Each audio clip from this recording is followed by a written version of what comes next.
Hello student, कैसे आप सभी। आई होप आप सभी अच्छे होंगे। मैं आरती वर्मा।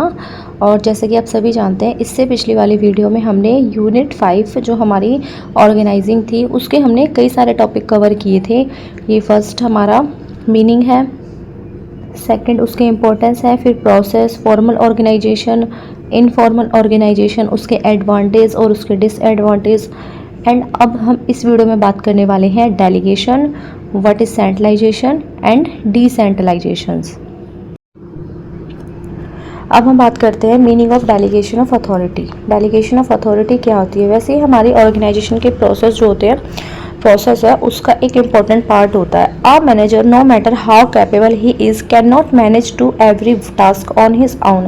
कहने का मतलब है कि एक ऑर्गेनाइजेशन के अंदर जो भी मैनेजर होते हैं वो काम को, चाहे वो खुद कितने भी कैपेबल हों, कितने भी योग्य हों, कितने भी एक्सपीरियंस हो, उन्हें वो काम को अकेले नहीं कर सकते हैं। The volume of work makes its impractical to handle it all by himself. मतलब एक ऑर्गेनाइजेशन के अंदर काम का जो वॉल्यूम होता है वो काफ़ी ज़्यादा होता है, तो उसको खुद एक अकेले पर्सन के लिए, अकेले मैनेजर के लिए उसको हैंडल करना काफ़ी कठिन हो जाता है। As a consequence if he is desire to meet organization goal. कहने का मतलब ये है कि अगर एक मैनेजर एक ऑर्गेनाइजेशन के गोल को अचीव करना चाहता है, उसके टारगेट को, उसके उद्देश्यों को टाइम पर अचीव करना चाहता है, ही मस्ट डेलीगेट अथॉरिटी। उससे अपनी जो अथॉरिटी होती है, जो उसको अधिकार होते हैं, वो उसको दूसरों को जरूर डेलीगेट करने चाहिए, सौंप देने चाहिए। जिससे क्या होता है, काम का जो बोझ होता है, जो भार होता है, दूसरों को जब डेलीगेट कर दिया जाता है तो इससे काम का जो वजन होता है वो थोड़ा कम हो जाता है। Delegation refer to downward transfer of authority. Delegation के अंदर क्या होता है, जो काम होता है उसको ट्रांसफ़र किया जाता है, उसकी अथॉरिटी को ट्रांसफ़र किया जाता है फ्रॉम सुपीरियर टू सुबॉर्डिनेट। मतलब जो वरिष्ठ से नीचे वालों को, मतलब सुपीरियर से सुबॉर्डिनेट को, वरिष्ठ से संचालकों को। By delegation manager can focus on high priority area. It also provide opportunities to subordinate to develop and exercise initiatives.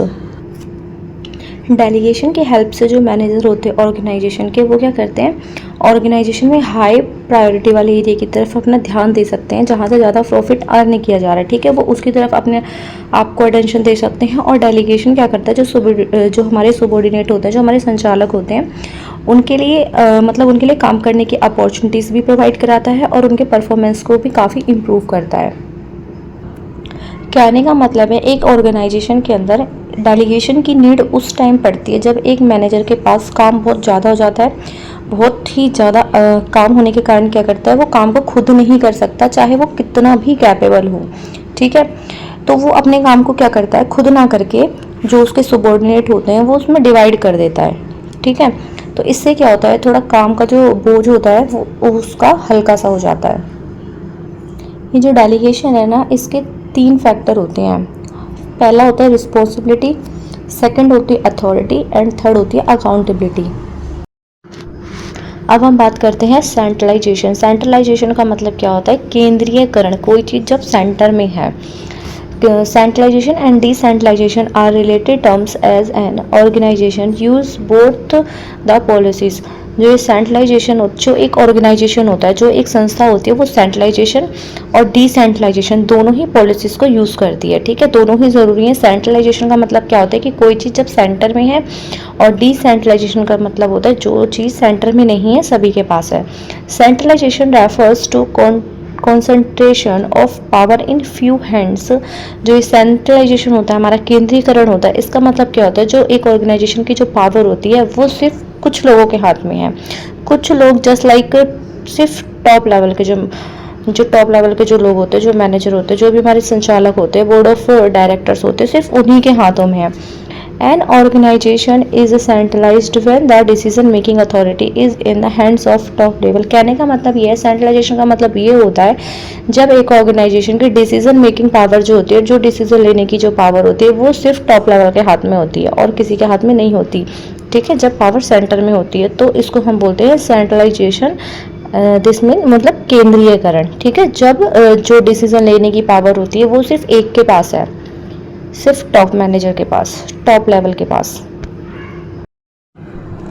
अब हम बात करते हैं डिसेंट्रलाइजेशन का मतलब क्या होता है, विकेंद्रीयकरण। Decentralization can be defined as even and systematic distribution of authority at every level of management. Decentralization में क्या होता है, जो ये हमारी अथॉरिटीज़ होती है इसमें मतलब जो हर लेवल मतलब टॉप लेवल, मिडिल लेवल या फिर लोअर लेवल, इसमें क्या होता है जो अधिकार होते हैं, जो हमारी अथॉरिटीज़ होता है उसका इक्वली और ये जो सिस्टमेटिक, ठीक है, एक सिस्टम से उसको डिस्ट्रीब्यूट किए जाते हैं. Under decentralization, every employee working at different levels get some share in the authority. और इसमें क्या होता है, जो भी टॉप लेवल, जो हमारे जो मैनेजमेंट के जो 3 लेवल होते हैं उनमें से सभी को थोड़े थोड़े जो होती है जो अथॉरिटी, उनका शेयर दिया जाता है. कहने का मतलब है कि डिसेंट्रलाइजेशन के अंदर जो डिसीजन मेकिंग पावर होती है वो सेंटर में ना होकर हर किसी के पास होती है. ठीक है, जैसे सेंट्रलाइजेशन में था, जो डिसीजन मेकिंग पावर थी उसमें वो सिर्फ सेंटर में होती थी, वो सिर्फ टॉप लेवल के मैनेजर के पास होती थी. यहाँ पर क्या होता है, जो डिसीजन मेकिंग पावर होती है वो सिर्फ टॉप लेवल के पास ना होकर के सभी के पास होती है. इसको हम बोलते हैं डिसेंट्रलाइजेशन, मतलब विकेंद्रीयकरण.